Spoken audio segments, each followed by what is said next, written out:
What can you do starting tomorrow that'll make a difference? Good question. What can you do with economic chaos, massive disappointment? What can you do with a broken heart? What can you do when it won't work? Good question. If you don't like how it is for you, change it. If it doesn't suit you, change it. If it doesn't please you, change it. If it isn't enough, change it. And I challenge you to do that because you can change. See, you don't ever have to be the same again after tonight, only by choice. If you don't like your present address, change it. You're not a tree.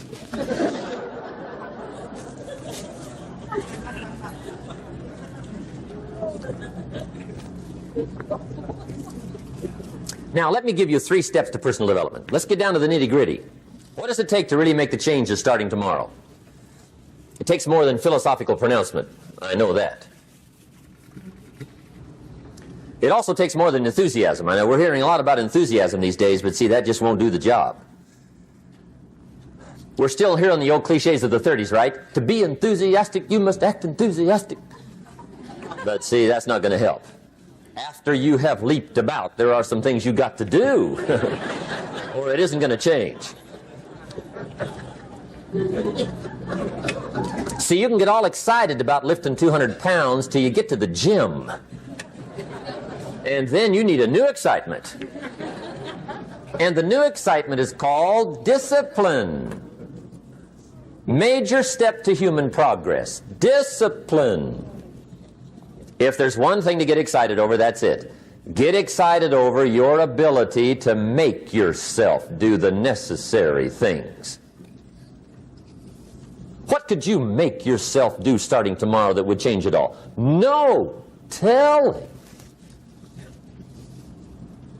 Now, see, that's exciting. On any given day, you can massively change the direction of your life.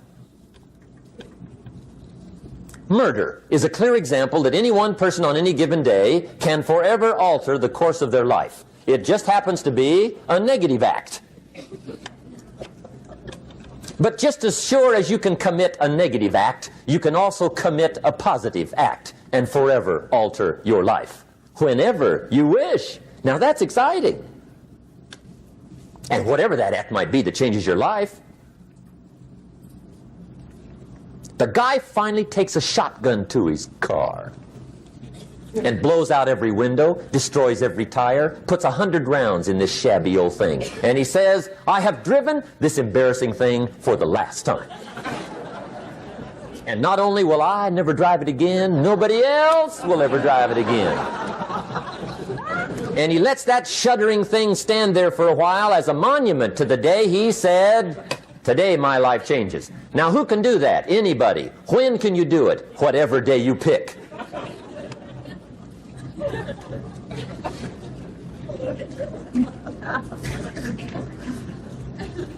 Now here's the key to discipline. Start with the little disciplines, get excited over the little disciplines, and get right on those, because those will lead to the big ones. You can't handle the big challenges in life unless you take on the little ones. Make a list of all the things you can do, get right on those, discipline yourself for those, both for the results and for the muscle and for the practice, so that when life hands you some big challenges, you'll be ready, you'll have the muscle. But see, if you don't handle the small ones, you can't take care of the big ones. Okay, here's what else it takes for life change. Self-motivation. Key phrase, self-motivation. I don't know why we call it self-motivation. It's really the only kind there is. You've got to motivate yourself. Because I found out you can't change people. They can change themselves, but you can't change them. Lord knows some I've tried. But see, it won't work. People have to change themselves. I learned some of those lessons early. I built a little sales organization way back in those early days. I'm 25. And I had some nice people.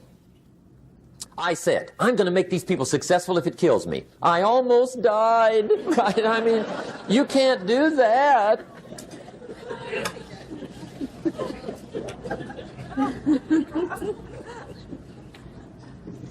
See, I've discovered this. Good people are not trained, they're found. You find good people. You don't make them good, you find them good. Training really is for the purpose of finding good people. You don't need much instruction for a good person. Too much training probably means you got the wrong people.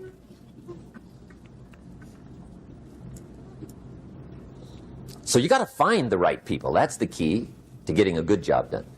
One of the major things we learn in management, lesson 1, don't send your ducks to Eagle School.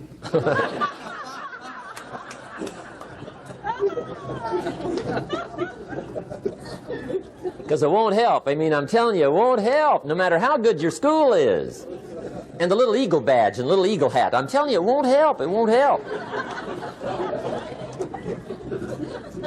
You can tell whether your school's done any good, right, is when it's over, right? The duck goes for his first rabbit and makes him a friend. You say, no, no, no. Anyway, so it takes self-motivation to really alter your life. And you don't want to give self-motivation away to somebody else and make it somebody else motivating you. The guy says, boy, if somebody just come by and turn me on. What if they don't show up? Right?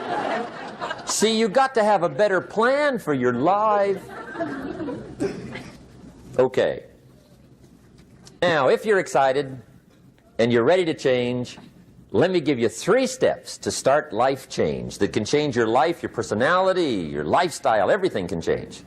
Here's the steps. Number 1, find out how things work. The first key to doing better is find out. To change your life, really, you need ideas. There isn't anything an idea can't change. And Schoaf taught me the major problem is lack of an idea, not a problem. At first I didn't have any money. I said to Mr. Schoaf, I don't have any money. He said, that's not a problem. Now see, up until then I always thought it was. Right? I was confused. He said, no, no, the problem is lack of an idea on how to create money and wealth.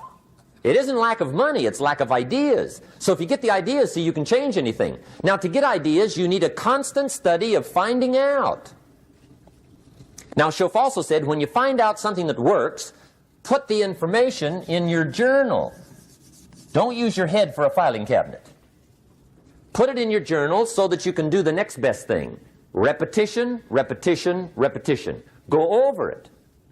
And if you repeat it, go over it, sure enough, someday, some mysterious day, the idea takes root, starts to grow, and shows up in your bank account, and your dress, and your personality, and your lifestyle. But capture the ideas in your journal. Find out how things work. Schoaf gave me this word for my life change. He said, study. Great word. If you wish to be successful, study success. If you wish to be happy, study happiness. If you wish to be wealthy, study wealth. Don't leave it to chance. Make it a study. Some people just go through the day with their fingers crossed. See, that won't do it. You've got to study the things that can change your economic, social, spiritual, personal life. Now, here's a qualifying phrase. And we'll have several of these qualifying phrases throughout the seminar. Here's the first one. You may not be able to do all you find out. I understand that. You may not be able to do all you find out, but you should find out all you can do. See, you don't want to wind up at the end of your life and discover that you've lived only 1/10 of it. And the other 9/10 went down the drain. Not for lack of opportunity, for lack of information. So that's number 1, find out how things work. Now here's the best human virtue for finding out, curiosity. Make a note of that. Curiosity. Be curious. You might add a word to it that'll help. Childish curiosity.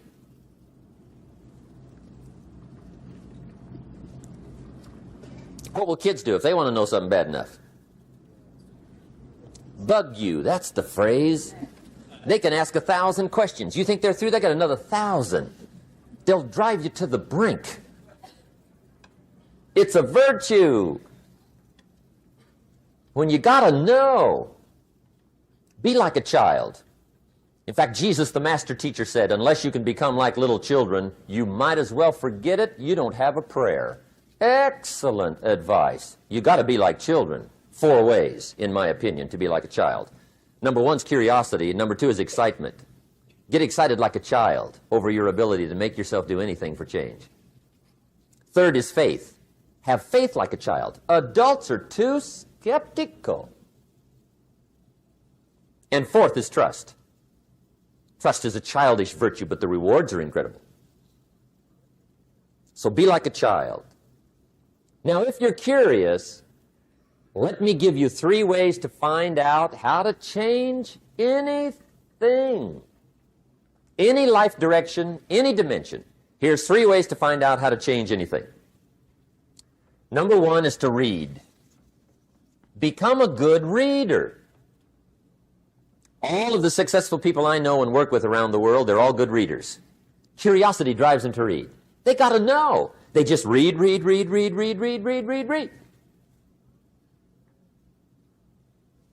Become a good reader. Now, that's my opinion. Listen to the other lecturers and listen to me and make up your own mind. Don't be a follower. Be a student. Okay? I say, really, for life change, you got to read. One way to learn is from your own experiences, but another way to learn is from other people's experiences. See, one book might save you 5 years if you read it. Did you know there's books on how to be stronger, more decisive, be a speaker, be a leader, have a better effect on other people, develop your personality? Did you know there's books on that? And people don't read them? How would you explain that? And they can read. Did you know that hundreds of successful people have written their stories in books and they wrote down how they did it and people don't read it? How would you explain that? The guy's busy, I guess. You know, you get tied up. The guy says, well, yeah, you work where I work. By the time you struggle home, it's late. You got to eat a bite of supper, watch a little TV, get to bed. You can't sit up half the night reading. And the guy's behind on his car payment. Good worker, hard worker, sincere. But you got to be better than sincere and work hard. Otherwise, at the end of your life, you'll wind up cold, stony broke. You got to be better than a good worker. You got to be a good reader. The whole world is governed by laws. The universe, in fact. Laws. We call it the law of electricity. We call it the law of gravity. There's mathematical laws. There's physical laws, speed and velocity laws, agricultural laws. There's all kinds of laws. Now that we find ourselves on the spinning planet, you just have to learn what I call the setup. Learn the setup. Life's setup. Now, we didn't set it up, but we're here, so you got to learn it. And we should learn the setup for 2 basic reasons. Number 1, to keep from getting hurt. It's one of the major reasons for learning, so you won't get hurt. See, economically, socially, personally, you can get hurt just not knowing. Ignorance is not bliss. Ignorance is poverty. Ignorance is tragedy. You got to know, or you're going to get hurt. It's good to know not to walk out the 10-story window. That's excellent information.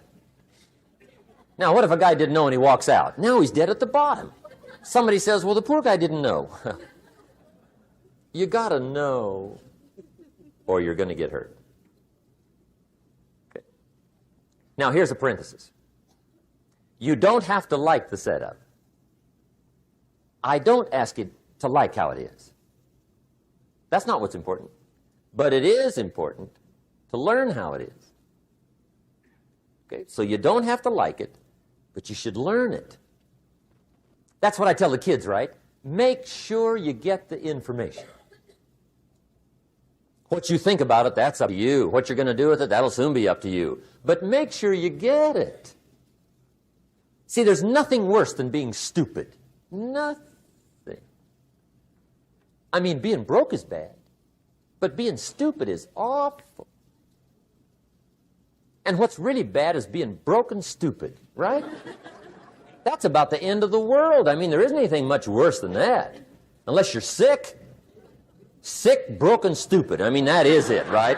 There's nowhere else to go. So make sure you get the information. It's key. You don't have to like it, but learn it. If this big monstrous thing lifts up in the sky, hangs there for a little while, cuts loose, comes crashing down, boom, shakes the ground for 5 miles.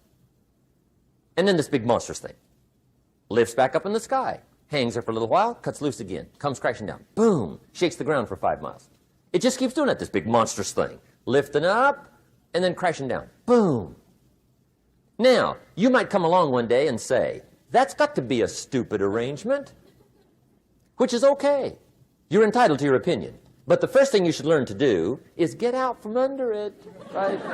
That's number one. You might have a great moral argument. You might want to shake your finger at the sky, but do it from over there, right, so you don't get smashed. It's called your basic smart. So number one, learn so you won't get hurt. Whether you like it or not, learn. Now here's the second reason for learning, the setup, to benefit.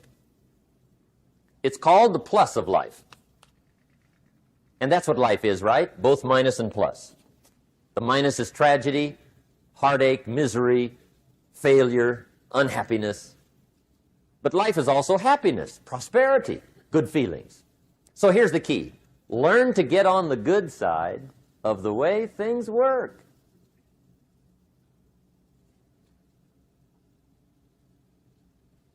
Now, here's 2 of the basic laws, and we'll take our break. Schoaf taught me these. They come from the Bible. Now, again, I'm an amateur, okay, when it comes to the Bible. I'm not a pro. So you'll sort of have to take my way of putting it. But here they are. The first one is the law of use. The law of use. And it goes something like this. Whatever you don't use, you lose. Lack of use causes loss.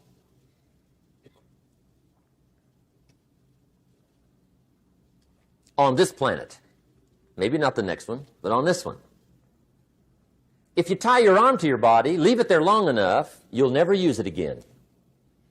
It's over for the arm. Now, it may not be over, but it's over for the arm. The only way to keep the use of this arm is what? Keep using it. If you quit, you lose automatically. They don't bring it up for a vote. You lose automatically when you quit. Now, the same thing that goes for your arm goes for your brain, mentality. The same thing goes for all the human virtues. Ambition, unused, declines. Strong feelings, unused, diminish. It doesn't grow, it diminishes. Faith, unused, decreases. It's a law. Vitality, unused, diminishes. Energy, unused, decreases. The guy says, well, I'm going to save up my energy. You can't do that. That's like trying to save today, put it on the end of the year. See, you can't do that. They'll come take you away. If you don't use today, what? It's lost.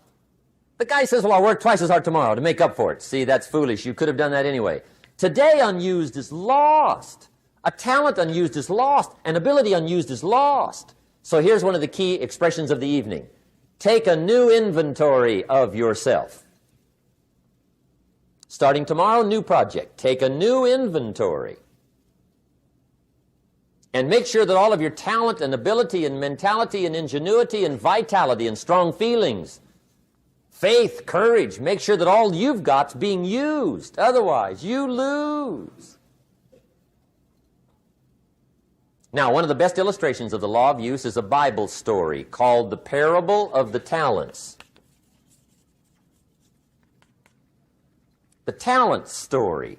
Interesting story if you haven't read it in a while. Just review it. It's a good story. An ancient story. It says there was a master with 3 servants. He got them together one day, and he said to the 3, I've got these talents. And in those ancient days, a talent was a measure of gold. And he said to the 3 servants, take these talents and see what you can do with them while I'm gone. He said, I'm taking a journey and I'll be gone for a while. When I come back, we'll get together, go over the book, see how you did. He said, here's 5 of these talents for you. 5. Here's 2 of them for you. 2. And here's 1 for you. 1. The master said, take those talents, see what you can do with them. When I come back, we'll get together, we'll go over it all. The servant said, okay, master takes off. According to the ancient story, the master comes back from his trip.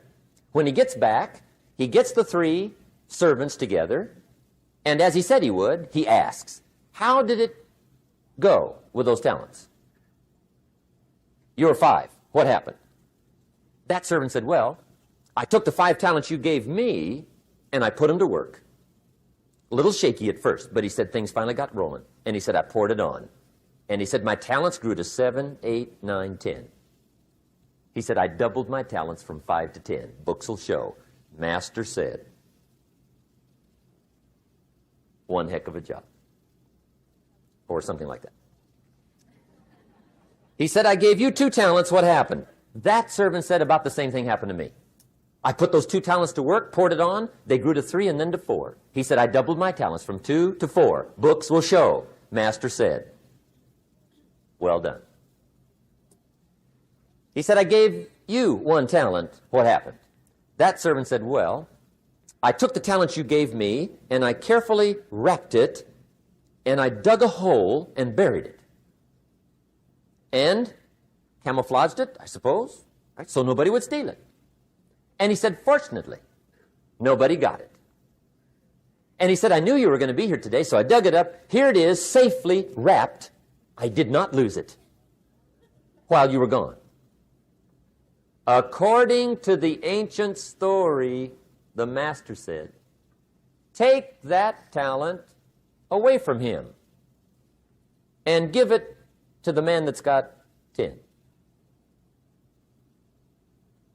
Now, you might say, well, I don't like that arrangement. The poor guy's only got 1 talent. He's already got 10. It ought to be more even. Remember, I didn't ask you to like it. But this one I would ask you to learn, because it simply means whatever you do not employ, you forfeit. It's a law. So learn well the law of use. Now here's the second one, and we're going to take our break. Second law from the Bible.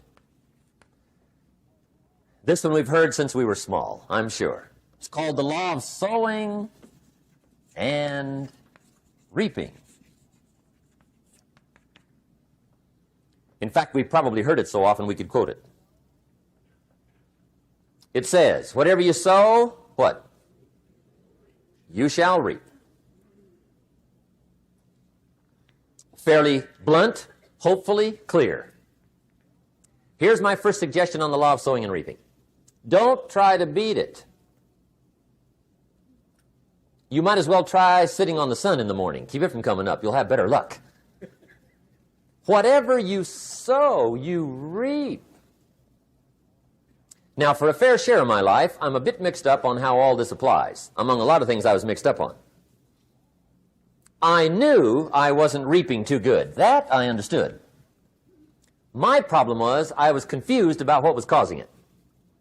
Remember me with the funny list? I thought those are the reasons why it isn't working out well. And then Mr. Schoaf gave me the clue that helped me figure it all out. He said, Mr. Rohn, I have another answer for you. There's another way to quote this law that'll show you where the problem is so you can go to work on it right away. All you need to know is where the problem is. Then you can go to work on it.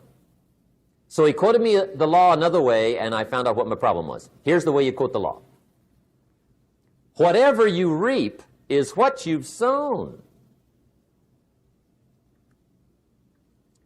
Now I knew what my problem was. Whatever you reap is what you've sown. If you don't like the crop, who do you look up? Answer, whoever planted it. And where do you find who planted your crop? Answer, in the mirror. What I finally learned to do come fall was to go to the mirror. That's where you go. And if necessary, you say, a few skinny carrots? I got to be unimpressed. Where were you last spring? Asleep? Didn't you read the books? Did you break your hoe? Let me give you 7 key points to the law of sowing and reaping. Let's tick right down through the list of 7, and it'll be break time. 7 points to sowing and reaping. Here's part of the philosophy that really helped me to make some changes in life direction. Number 1, the law of sowing and reaping is negative. That's number 1, which simply means if you sow bad, you reap bad. Now, this is kind of 3rd grade, but it doesn't hurt to go over the basics. If you plant thistle seeds, you don't get pumpkins. Honest, no use looking for pumpkins. John says, how come no pumpkins? Come on, John. The law's negative. That's how come. Now, here's number 2. The law's positive, which simply means if you sow good, you reap good. If you plant pumpkin seeds, you don't get thistles. Not from pumpkin seeds. Mother Nature won't pull tricks on you over in the corner snickering and pushing you thistles and you planting pumpkin seeds. She won't do that. You will get pumpkins from pumpkin seeds, and the reason is because the law is positive. Now, here's number 3. I got excited when I found out the full dimension of this. See, you do not reap what you sow, but rather, you always reap much more than what you sow. So the 3rd key word is more. You don't get back what you put out. You get back much more than what you put out. And it works both positive and negative. On the negative side, it said, if you sow to the wind, you reap the whirlwind. So you've got to get ready for that, or you will be naive. See, anybody can, whether you will or not. See, that's the question.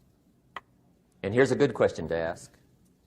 We are all buying somebody's plan. The question is, whose? Who's got you talked into doing what you're doing?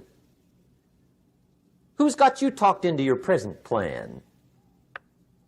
See, 10 years from now, you will surely arrive. The question is, where? But see, anybody, if you want to, can go searching for a good plan, pick it, and start working it. And sure enough, as the time passes, as it surely will 5 years from now, 10 years from now, then you'll be winding up wearing what you want to wear, driving what you want to drive, living where you want to live, become what you want to become. But now's the time to fix the next 10 years. And who can? Anybody. Here's number 6. The 6th key to sowing and reaping. This is leveling with you now, as we promised to do. There's one thing better than the truth, and that's the whole truth.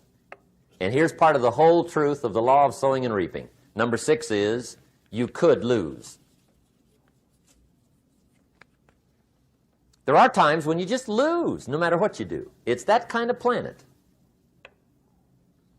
You reap what you sow, yes, but...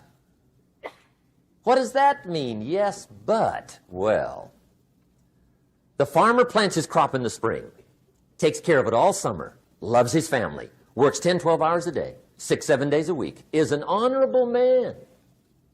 Come fall, he's got a beautiful crop, and he deserves every bit of it.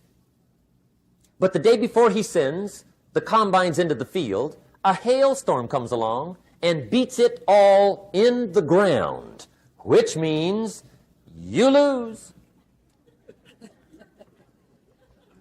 Somebody says, well, what did he do wrong? Answer, nothing. It's just that kind of planet.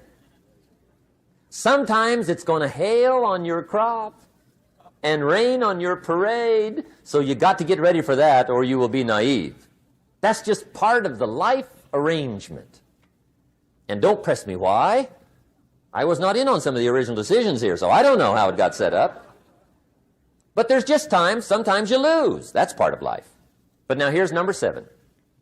The 7th key to sowing and reaping. And it goes like this. It's just another way to quote the same law. And it goes like this. If you don't sow, that's just another way to quote the law. If you don't sow, what? You don't reap. You don't even have a chance. So if you looked at your game plan tomorrow, you might come to the quick conclusion, I got to get some sowing going. How true.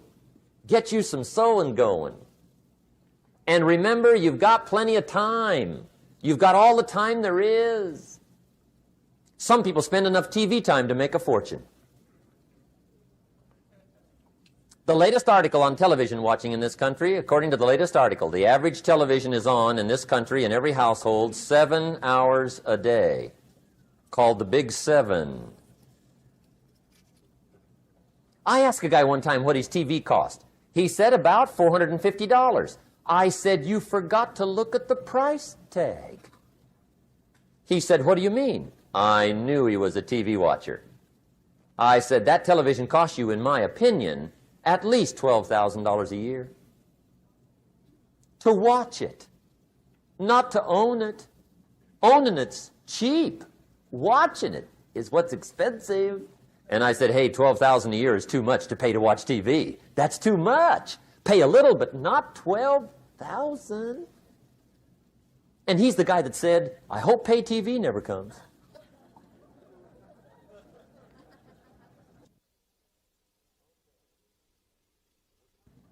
Okay. We're trying to cover an awful lot tonight. I realize that.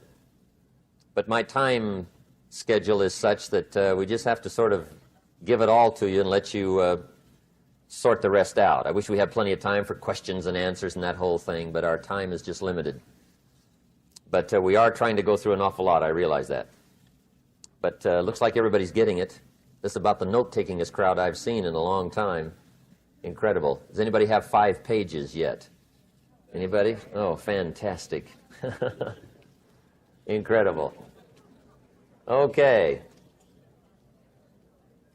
Maybe you heard the story about the preacher down in Texas, southern part of the country. He was an evangelist back in the horse and buggy days.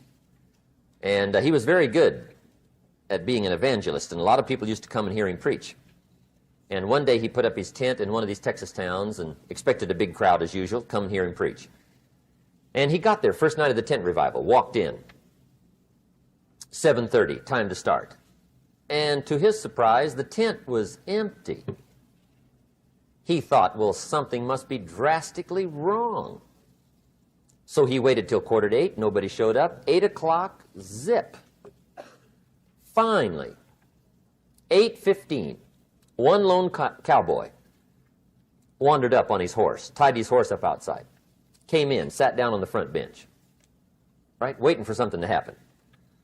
The preacher thought, well, at least I better go down and talk to the cowboy. So he walks down, talks to the cowboy, and he says, Cowboy, I'm the preacher. And he said, I don't know what to tell you. Something's gone wrong. He said, this tent was supposed to be full of people. He said, I'm embarrassed. He said, you're the only one that showed up. And he said, I really don't know what to do. And the cowboy said, well, I'm not a preacher, so I really can't tell you what to do. You know, he said, I'm just a cowboy. But he said, I know this, if I went out to feed my cattle and only one showed up, I'd at least feed it. The preacher thought, hey, the cowboy is right. If you've got a good idea to share, you should share it, if there's 1 or 1,000. So he got kind of inspired by this conversation, and he jumped up on the platform and started to preach, as if the tent was full of people, just exploded. And he went for an hour and 15 minutes, just kept rolling. Finally, he quit. And when he finished, he came down off the platform, talked to the cowboy again. Says, well, cowboy, what did you think of my sermon? And the cowboy said, well, I'm not a preacher, so I really can't tell. You know, he said, I'm just a cowboy. But he said, I know this. If I went out to feed my cattle and only one showed up, I'd feed it, but I wouldn't dump the whole load on it.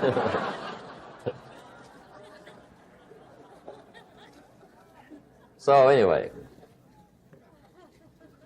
if it seems like we're dumping the whole load tonight, I guess we are. But gosh, everybody's doing well. I'm having a good time. I appreciate the response here tonight. Okay, the next subject is setting goals. Let me show you what turned my life every way but loose. Mr. Schoaf dropped this idea on me, changed me completely. Setting goals. Here's what can easily happen if you don't set goals. It's easy to let life deteriorate into making a living instead of designing a life. And we all have a choice: make a living or design a life. It's easy to get trapped by economic necessity and settle for existence rather than substance. That's easy. But the best advice I can give you on how to break out of that trap is to learn how to set goals. Mr. Schoaf put it to me this way. He said, Jim, if you had enough reasons, you could do the most incredible things. I never forgot how he put that. If you have enough reasons. See, reasons will change your whole life.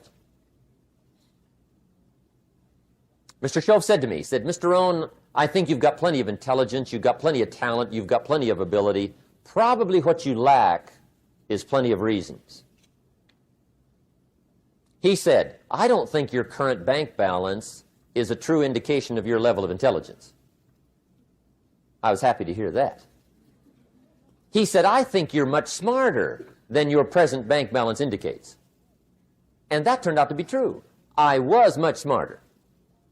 But of course my first question was, well then why isn't it bigger? And he said, you don't have enough reasons. You've got enough intelligence, but not enough reasons. So see, reasons can change your life. Here's what else I found out. Reasons come first, answers come second. You don't get the answers to do well till you get the reasons. Life has a mysterious way of hanging on to all the answers and only gives them up to the people that are inspired by reasons. So reasons make the difference in how your life works out. Now, what are some of the reasons for doing well? Let's go through a quick list called Reasons for Doing Well. First is personal reasons. Some people do well for recognition. Some people do well for respect. Some people do well for the way it makes them feel. They love the feeling of being a winner. Those are good reasons. I have some millionaire friends that keep working 10, 12 hours a day, making more millions.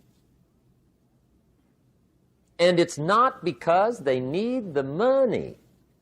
It's because they need the joy and the satisfaction and the pleasure that comes from being a constant winner. And see, it's not just the money anyway. It's the journey, not the money. Once in a while somebody says to me, boy, if I had $1 million, I'd never work another day in my life. That's probably why the good Lord sees to it they don't get their million, right? They'd quit. They'd quit.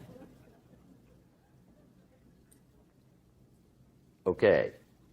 Next is family reasons. Some people do extremely well for other people, and that's powerful. Human beings can greatly affect each other. Sometimes we will do things for somebody else we will not do for ourselves. We're made that way. I met a man one time who said, Mr. Rohn, to do all the things I want to do with my family around the world, he said, I got to have at least $250,000 a year. I thought, incredible. Could a guy's family affect him that much? And the answer is, of course. How fortunate are the people that find themselves greatly affected by somebody for personal achievement. And we are affected. The writer of a recent song said, "If not for you, the winter would hold no spring, couldn't hear a robin sing. I just wouldn't have a clue if not for you." So we can be affected. That might be one of the most stimulating reasons to do well, finding somebody.